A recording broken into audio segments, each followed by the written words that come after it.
کوه سینا نه نام خودش، نه پدرش، نه پدر بزرگش سینا نیست. چرا بهش میگن سینا؟ چرا به اون میگن سینوزه؟ چرا به اون میگن مدیسن؟ مدیسن یک واژه ایرانی از ریشه اوستایی مازاسلینا. اونو گزارش دادم، خیلی طولانی میشه، توی کتابام گزارش دادم. خب نخستین کار سیمرغ چیه؟ بچه‌هایی که آژیلیس دارن، بیماری ازالی دارن، رو پرورش میده. دومین کار چیه؟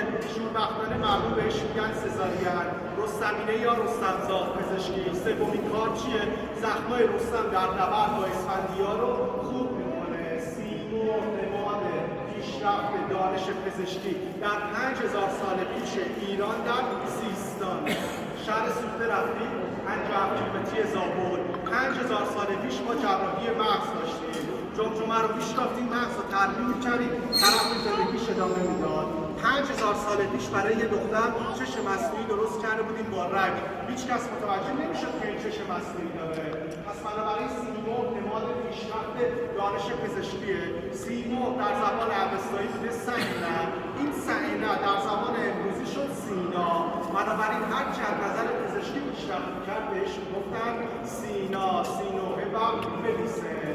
خیلی چکیده مارای گوش ضحاک. پرسش انگلیسی‌ها به فلزمس چی میگن؟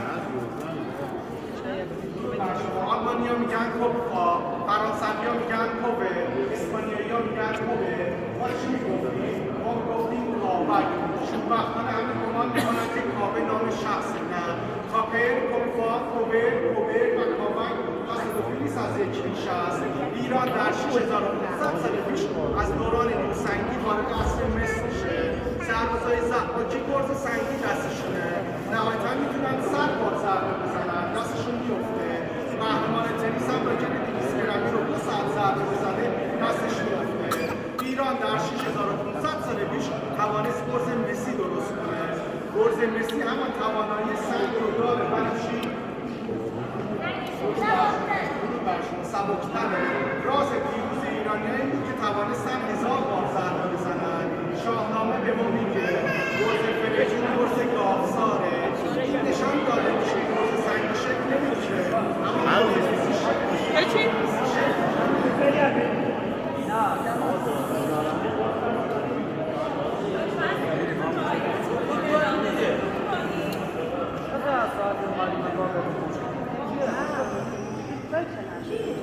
به ما نشون میده که گرز سنگی شکل نمیگیره، اما گرز مسی شکل میگیره. شکل چندی گاو درش آوردن، مثل چکش کنه.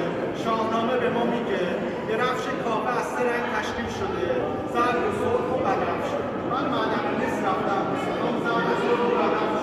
مثلا که تو خونه‌های شماست همه تغییر آلیاژ داده شده، به رنگ مسی در اومده. سربازای ایرانی گرز سپر نیزه پوششونه دارن از پرکمر میرن به سمت پایتخت ضحاک واقع. سربازای ضحاکی از دور اینا رو میبینن، نور خورشیدی افسانه‌های جنگی میکنن. سربازای ضحاکی میگن یک درفش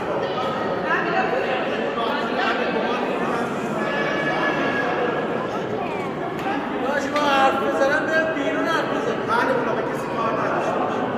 همه مهمون فردوسی هستن، خودشون باید به این آگاهی برسن.